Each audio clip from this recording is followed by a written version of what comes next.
चले देखें सवाल को। कह रहा है एक वृत्त के परिधि और व्यास का जो अंतर है वह 18.6 है और वृत्त का व्यास बताओ, है ना, यही तो कह रहा है। अच्छा देखिए, वृत्त की परिधि की जहां पर बात होती है तो वृत्त की परिधि का मतलब होता है 2πr। 2πr जो परिधि है यह व्यास से ज्यादा है। परिधि जो है वो व्यास से ज्यादा है, ये परिधि है और ये व्यास है, और परिधि व्यास से ज्यादा है माने दोनों का जो अंतर है वह कितना है, 18.6 है। अब यहाँ पर व्यास की बात पूछी जा रही है, अर्थात व्यास कितना है यही तो पूछा जा रहा है। अब यहाँ पर ध्यान दें, चाहो तो एक तरीके पे सवाल को हल कर सकते हो। व्यास का मतलब होता क्या है, त्रिज्या का दुगना, त्रिज्या का दुगना। अब यहाँ पर त्रिज्या का दुगना निकालने के लिए हम पहले तो त्रिज्या को कॉमन ले लेते हैं, और त्रिज्या को कॉमन लिए तो 2 का 2 है, और पाई का मान होता है 22/7, है ना, यहाँ पर ये चीज बची, और माइनस जब r को यहाँ पर उठा लिए तो 2 यहाँ पर बचा, और बराबर लिखा है 18.6, है ना। हमें त्रिज्या पता चल जाए तो व्यास पता चलने में कोई दिक्कत नहीं होगी। तो सबसे पहला काम हमारा, देखिए ब्रैकेट को हल करते हैं। यहाँ पर 22 दूनी 44 है ना, अब यहाँ पर 44/7 से 2 घटाना, तो यहाँ पर गुणे का निशान लगा देते हैं। 7 दूनी 14, और ये 44 है, ये 14 है, तो 44 से 14 घटा तो कितना बचा, 30, और बटा लिखा है 7। ये 30/7 बात समझ में आई कि नहीं आई? आई कैसे?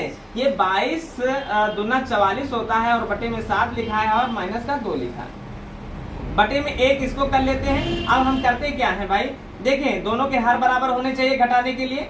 7 का 7 रखे तो 44 का 44 रखेंगे, 1 की जगह पर 7 रखे तो इसका मतलब क्या किए हैं, 7 से गुणा, तो 7 से गुणा ऊपर कर देते हैं, 7 दूनी 14, और 44 से 14 घटा तो 30 हुआ, 30/7 हो गया, और बराबर में लिखा है 18.6।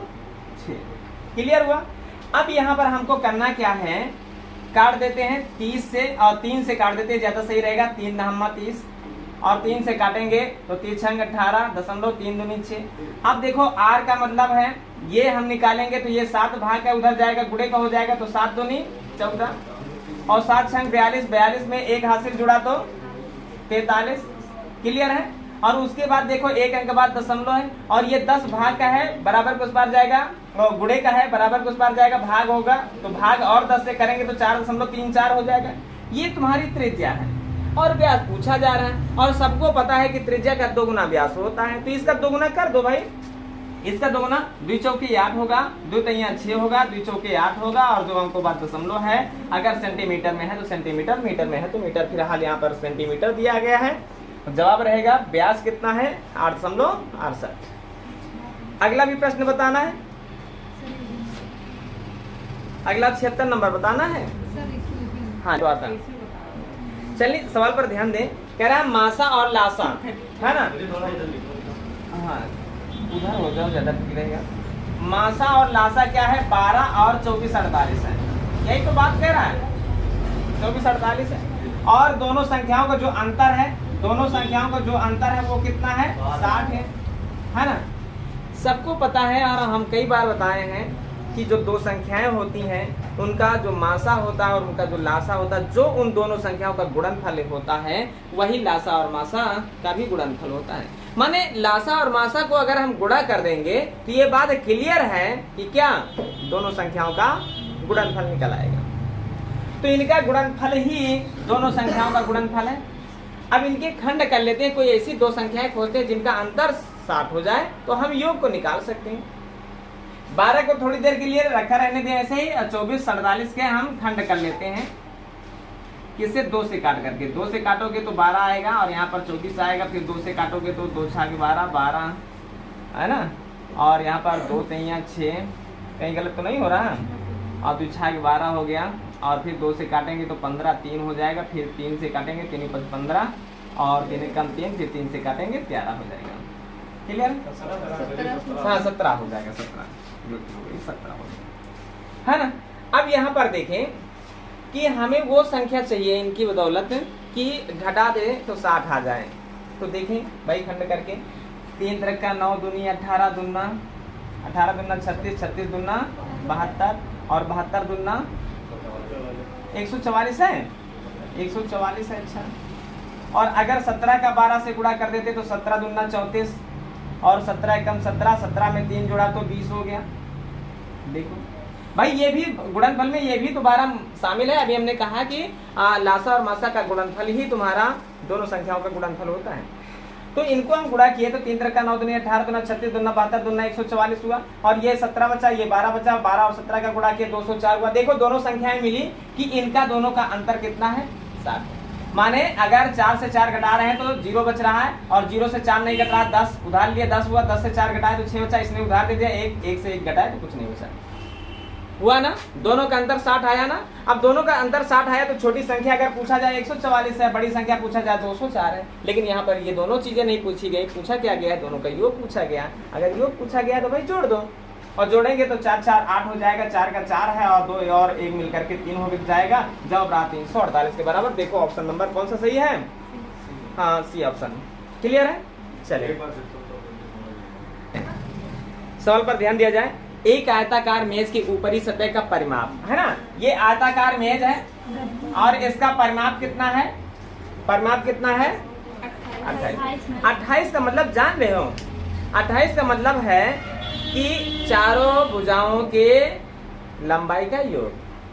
तो इसका मतलब लंबाई और चौड़ाई का जोड़ परिमाप का सदैव आधा होता है। परिमाप का ठीक आधा क्या होता है, लंबाई और चौड़ाई का योग होता है। अर्थात लंबाई और चौड़ाई का योग अगर कह दिया जाए तो वह है क्या 14। क्लियर। क्षेत्रफल का मतलब होता है, सवाल ने कहा इसका जो क्षेत्रफल है वह 48 है, इसका जो क्षेत्रफल है वह 48 है और क्षेत्रफल का मतलब होता है आयत का क्षेत्रफल बराबर होता है लंबाई गुणे चौड़ाई।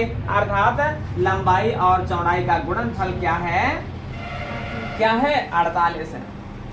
ये तो बड़ा सरल प्रश्न था।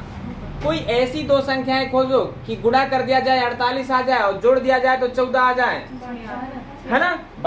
कितना कितना आया 6 8 8 6 48 8 6। तो बड़ी वाली को क्या लंबाई मान लो, छोटी वाली को क्या चौड़ाई मान लो।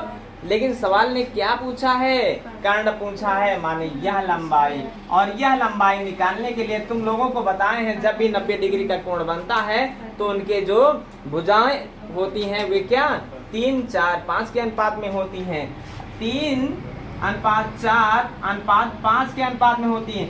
यह चौड़ाई होती है, यह लंबाई होती है और यह विकर्ण होता है। अर्थात इसका अगर दोगुना कर दिया जाए तो इसका भी दोगुना करना होगा और इसका भी दोगुना करना होगा। एक 6 है, दूसरी 8 है तो तीसरी 10 होगी। लेकिन अगर ये रूल नहीं पता तो ये बात जाने रहना, कर्ण निकालने के लिए दोनों भुजाओं के वर्गों को जोड़ देते हैं। सबसे पहला काम यहाँ पर 8 है 64 होगा, फिर यहाँ पर 6 6 के 36 होगा और दोनों को जोड़ेंगे और जोड़ने के बाद उसका वर्गमूल निकाल लेंगे। उसका वर्गमूल ही विकर्ण होता है। अर्थात 100 का वर्गमूल क्या होगा, विकर्ण का रूल होता है। विकर्ण बराबर होता है रूट के अंदर लंबाई का स्क्वायर प्लस चौड़ाई का स्क्वायर। ये तुम्हारा सूत्र है। किसी भी चाहे वर्ग हो चाहे आयत हो दोनों के लिए यही सूत्र है। ठीक है। फिलहाल उसमें लंबाई और चौड़ाई बराबर होती है। तो भुजा के विकर्ण की अगर बात कर देते हैं तो भुजा का विकर्ण क्या होता है, वह होता है भुजा रूट 2। क्लियर है। ये वर्ग की बात करता है और ये आयत की बात कर रहा है। दोनों पॉइंट को नोट कर लेते हैं। शुरू कह रहा है एक पहिए की त्रिज्या 21 सेंटीमीटर है और वह 792 मीटर की दूरी तय करने में कितने चक्कर लगाएगा। एक बात जान लो, सबसे पहला हमारा काम है थोड़ा सा पॉइंट समझ लेते हैं। जैसे एक पहिया है और पहिया सदैव वृत्ताकार होता है, ये बात जानते हो। और यहाँ पर अगर देखा जाए तो यह अगर एक बार लुढ़काया जाएगा तो एक बार लुढ़काने में यहाँ एक परिधि के बराबर दूरी चलेगी। 2 बार इसको लुढ़काओगे तो 2 परिधि के बराबर दूरी चलेगी और परिधि का मतलब होता है क्या 2πr। क्लियर। 2 बार लुढ़काओगे 2 परिधि के बराबर, 3 बार लुढ़काओगे 3 परिधि के बराबर। अर्थात कभी भी दूरी निकालना हो कि पहिया कितना दूर गया तो दूरी निकालने के लिए सीधे फार्मूला ये होता है कि दूरी निकालना है तो पहले परिधि को देखो वह कितने चक्कर लगाता है। अर्थात दूरी बराबर सूत्र होता है परिधि गुणे चक्करों की संख्या। लेकिन यहाँ पर एक बात हमेशा ध्यान में रखना, अगर दूरी तुम्हें सेंटीमीटर में निकालनी है तो त्रिज्या तुम्हारी सेंटीमीटर में होनी जरूरी है, और अगर दूरी तुम्हारी किलोमीटर में है तो त्रिज्या तुम्हारी किलोमीटर में होनी जरूरी है। यहाँ पर सवाल में कहा क्या, सवाल कह रहा है कि 21 सेंटीमीटर की त्रिज्या है। भाई पहले आते हैं हम 2 इंटू पाई का मान 22/7 और त्रिज्या तुम्हारा है 21 और चक्करों की संख्या पूछी जा रही है, चक्करों की संख्या पूछी जा रही है। और उसके बाद बराबर में क्या है, बराबर में कितना दूरी चल रहा है 792। अब यहाँ पर एक बात, दूरी यहाँ पर 792 मीटर लिखा है ना, और जो त्रिज्या है तुम्हारा सेंटीमीटर में लिखा है। तो पहले तो या तो सेंटीमीटर को मीटर बना लो या तो मीटर को सेंटीमीटर बना लो। तो त्रिज्या को मीटर में बदलना थोड़ा मुश्किल का काम है, मुश्किल नहीं है, फिलहाल हम मीटर को सेंटीमीटर बना लें। मीटर को सेंटीमीटर बनाने के लिए क्या करते हैं, डबल जीरो बढ़ा दे, कहने का मतलब है 100 से गुणा करते हैं। किसी भी मीटर को सेंटीमीटर में बदलने के लिए 100 का प्रयोग करते हैं, 100 से गुणा, और 100 से गुणा करने का मतलब है डबल जीरो को बढ़ाना। क्लियर है।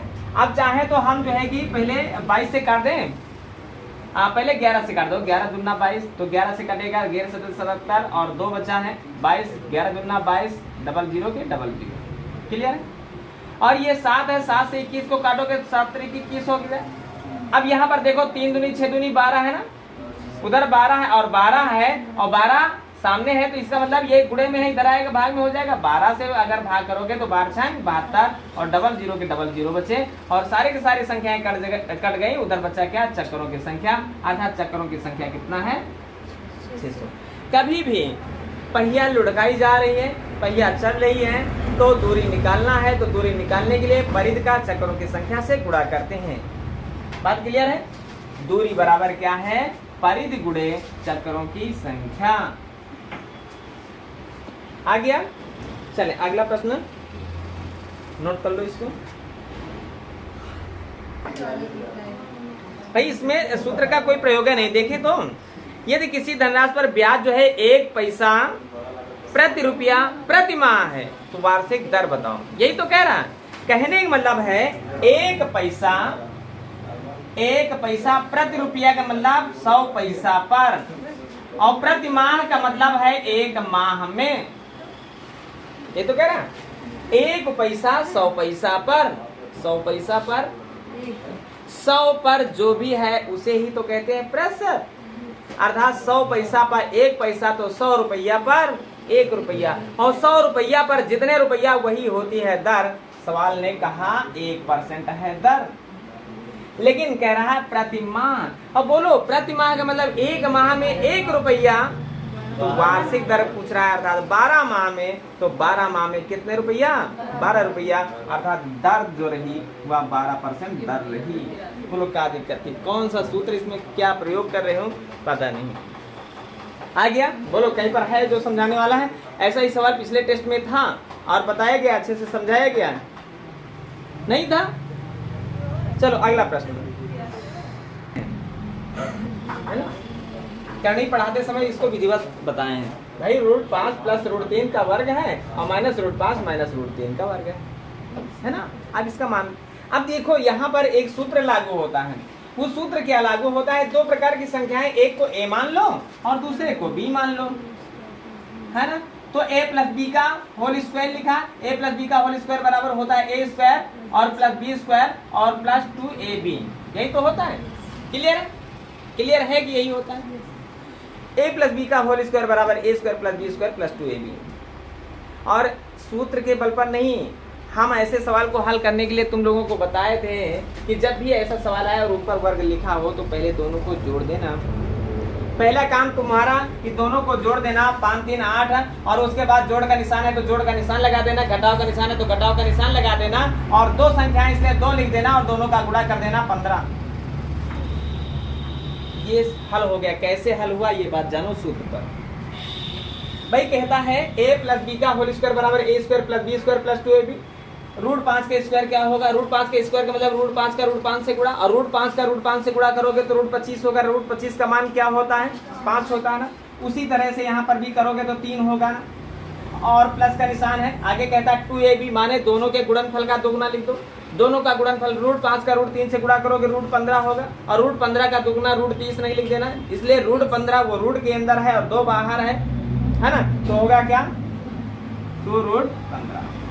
ये पहला वाला ब्रैकेट हल हुआ। अब दूसरा ब्रैकेट में क्या है, ये a है, दूसरा ये b है, तो a माइनस बी का होल स्क्वायर लगा, a माइनस बी का होल स्क्वायर बराबर a square plus b square minus 2ab होगा। क्लियर है, माइनस 2ab होगा। और वही बात होगी, सब कुछ वही है, बस एक जगह पर जहाँ 2ab के पहले यहाँ प्लस लगा था वहां पर 2ab के पहले माइनस लगा है, बस इतना सा फर्क है। तो सारी संख्याएं उतार ले, वही कर लेते हैं। 5 है, प्लस का 3 है और माइनस का 2ab माने √15 है। बोलो कोई दिक्कत? सबसे पहला काम हमारा जोड़ लेते हैं, 5 3 8। अच्छा 8 में 2 नहीं जोड़ना, इसलिए 2 इसके साथ गुणे में है, ये बात जाने रहना, और यहीं पर गलतियां होती हैं अक्सर। ठीक है, तो यहाँ पर हम 5 3 8 जोड़ लिए और प्लस यहाँ पर 2√15 लिखा है, और उसके बाद यहाँ पर देखिए 5 3 8, 8 प्लस का है, प्लस का माइनस से गुणा होगा तो माइनस का 8 हो जाएगा ना, और यहाँ पर माइनस माइनस का गुणा हो जाएगा तो क्या हो जाएगा, प्लस हो जाएगा, और लिखा है 2√15 और माइनस का 8 है, प्लस का 8 है, कट गया तो बचा क्या 2√15 और 2√15 2√15 जुड़ा तो हो गया कितना 4√15। यही तुम्हारा सवाल रहा, और इस सवाल को इतना कुछ करने की जरूरत नहीं थी। सवाल पर ध्यान दिया जाए, ऐसे ही एक आध सवाल कर लिए जाए, ताकि जो है कि दोबारा अगर एग्जाम में आता है और या जो टेस्ट में आता है तो फिर ये कोई दूसरी मुश्किल न खड़ी कर दे। इसलिए दूसरा सवाल इसी पर तुरंत हटा दें इसको। हाँ, इसको नोट कर लो जल्दी से।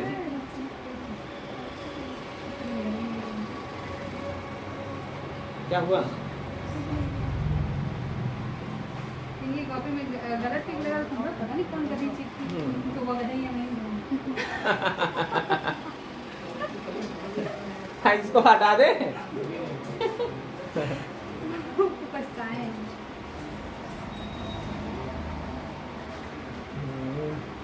नोट कर लो भाई, जल्दी से नोट करो।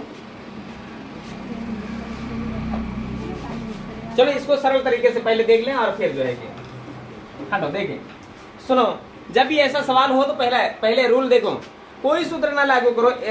जो है कि आप क्या करते हैं, √5 प्लस √3 का स्क्वायर, पहले इसको हल करो। तो पहले इन दोनों को हल करने के लिए क्या करते हैं, पहले दोनों को जोड़ देते हैं, और जोड़ का निशान है तो जोड़ का निशान, घटाव का निशान है तो घटाव का निशान। द्वि संख्या है इसलिए द्वि लिखते हैं, और दोनों का अंदर रूट के अंदर गुणा कर देते हैं, बस इतना। फिर माइनस का निशान लगा है, यहीं पर भी वही देखो, माइनस हो चाहे प्लस हो दोनों को जोड़ना है हर हाल में, प्लस हो चाहे माइनस हो दोनों को जोड़ना ही है। तो 5 3 8, और उसके बाद जो है कि माइनस का निशान है तो माइनस लगाते हैं, यहाँ प्लस का निशान तो प्लस लगाए, यहाँ पर माइनस का निशान तो माइनस। रूल वही रहेगा, लेकिन प्लस वाले में प्लस, माइनस वाले में माइनस लिखना है। और फिर दो संख्या इसलिए 2 लिखते हैं और दोनों का गुणा कर देते हैं, और जवाब ये के बराबर रहा। यहाँ पर 8 लिखा है, प्लस 2√15 लिखा है, और यहाँ पर प्लस का माइनस से गुणा, भाई ये संख्या प्लस के, प्लस माइनस का गुणा माइनस होगा, और यहाँ माइनस माइनस का गुणा प्लस होगा, और 2√15 हो जाएगा, है ना, क्लियर है। और यहाँ पर ये दोनों संख्याएं कट जाएंगी, और कटी संख्या तो हुई क्या, 2√15 मिलके 4√15, अर्थात इसको और सरल बनाया जा सकता है। ठीक है, इसको ध्यान रखना, 4√15 आया। दूसरा सवाल हम देते हैं, और दूसरे सवाल में फिर हम तुमको और सरल बताएंगे कि इतना भी कलम चलाने की जरूरत नहीं है।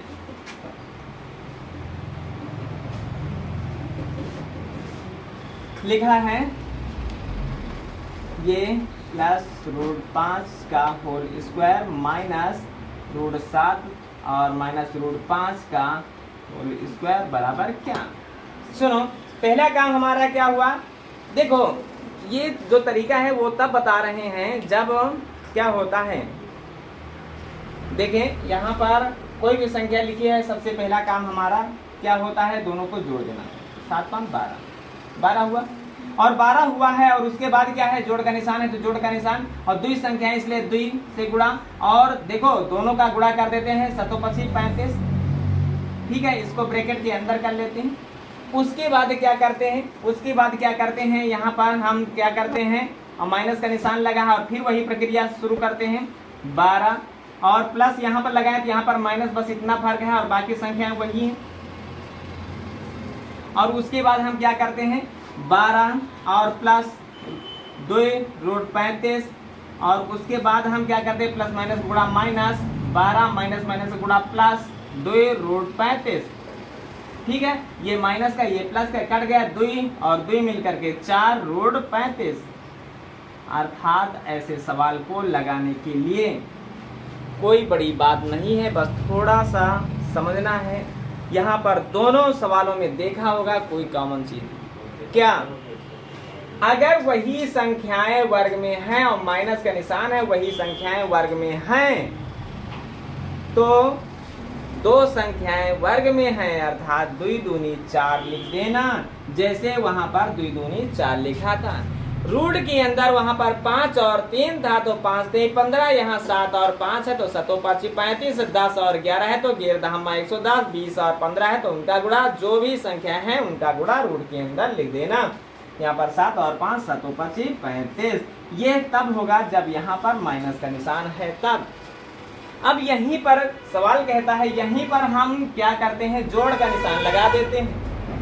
जोड़ का निशान लगा देते हैं तो जोड़ का निशान यहाँ पर लगा देना, और जब जैसे ही दोनों ब्रैकेट के अंदर, दोनों ब्रैकेट के बाहर यहाँ पर बीच में जोड़ का निशान लगा है तो क्या करते हैं, यहाँ पर भाई जोड़ के निशान से अंक में कोई चिन्हों में कोई परिवर्तन नहीं हो पाता है, इसलिए यहाँ पर ये 2 रूट 35 प्लस का है, 2 रूट 35 माइनस का है, इसको काट देते हैं और 12 24 हो जाता है। अर्थात ऐसे सवाल को लगाने के लिए जब भी ऐसा सवाल आए और यहाँ पर प्लस का निशान नजर आए तो सारी संख्याओं को जोड़ देना। 7 5 12, 12 7 19, 19 5 24। बोलो क्या दिक्कत थी? यही दिक्कत तुम कम बाहर बैठा दे रहे या कोरोना जो है कि हाथ लगा के वो हाथ से अभी जो है कि इनका सोनी का भी जो है कि स्पर्श करियो ले सोनी ले जाओ कोरोना दान में। चले ठीक है, यहाँ पर पहले वाले सवाल में रूट 5 प्लस रूट 3 था, और अगर हम करते क्या है प्लस का निशान लगाते हैं, रूट 5 और माइनस रूट 3 है, और अगर ऐसे सवाल हैं और यहाँ पर स्क्वायर लगा है, यहाँ पर स्क्वायर लगा है, प्लस का निशान है तो कुछ करने की जरूरत नहीं, बस इतना से करो। बोलो कितना से करें? कितना बढ़िया बढ़िया बिस्तरा लगा के बढ़िया है ना। 5 3 8 5 13 13 3 16, बस इसका जवाब 16 है। अगर जोड़ का निशान है तो जवाब 16 है। अगर यहाँ पर घटाव का निशान है तो कुछ नहीं करना है भाई, घटाव का निशान है तो दोनों को जोड़ देना है ना। नहीं, दोनों को जोड़ना नहीं भाई, करना क्या है, 2 संख्याएं हैं है ना, 4 लिख देना है और 4 लिख देना, दोनों का गुणा कर देना रूट 15। बस बोलो अभी नहीं समझ में आया? अभी नहीं समझ में आया है तो कभी नहीं समझ में आएगा। आगे बढ़ते हैं भाई। भाई कहता क्या है ना, एक व्यक्ति अपनी यात्रा का 2/11 भाग ट्रेन से चलता है 2/11 भाग, और उसके बाद क्या है कह रहा 7/22 भाग चलता है कार से चलता है क्या कह रहा 17/22 भाग, और उसके बाद पैदल चलता है 1 किलोमीटर। तो कुल दूरी बताओ। सुनो देखो समझ लो, क्वेश्चन में है नहीं कुछ। ये 22/22 है तो इसको भी बटा 22 लिख लो ना। 11 को 22 कर दो भाई, क्या किए हैं दोगुना किए तो दोगुना ऊपर कर दो। अर्थात हम कह सकते हैं ट्रेन के द्वारा 4/22 दूरी चली गई। 4/22 भाग कह रहा है, किलोमीटर नहीं कह रहा, ध्यान देना। 17/22 भाग कार द्वारा, तो दोनों द्वारा कितनी चली गई दूरी, दोनों द्वारा जोड़ लेते हैं, और जोड़ लेते हैं तो 22 नहीं जोड़ना, हाथ बराबर होते हैं, हर को लिख दिया जाता है, अंशों को जोड़ दिया जाता है। 21/22 दूरी कार और ट्रेन द्वारा चली गई, शेष दूरी पैदल चली गई, और शेष दूरी बची कितनी। कहने का मतलब है सदैव भिन्न में बताएं नीचे वाली संख्या क्या टोटल को दर्शाती है, और ऊपर वाली संख्या चली गई दूरी को। 22 में 21 चला गया तो बचा क्या 1 बराबर 1, तो कुल 22 बराबर 22। अर्थात अगर ऐसे नहीं समझ पा रहे हो तो देखो ये ट्रेन और कार के द्वारा चली गई है, तो शेष दूरी कितनी है? शेष दूरी निकालना है तो दोनों का अंतर ऊपर लिख देते हैं और नीचे वाली संख्या नीचे लिख देते हैं और ये बराबर तराजू में तौल देते हैं 1 किलोमीटर। तो इसके बराबर क्या होगा? जवाब यही है ना, 1 से 1 कटा है, जवाब तुम्हारा 22 के बराबर है। बोलो क्या दिक्कत रही? आ गया? चलिए बस इसके बाद लास्ट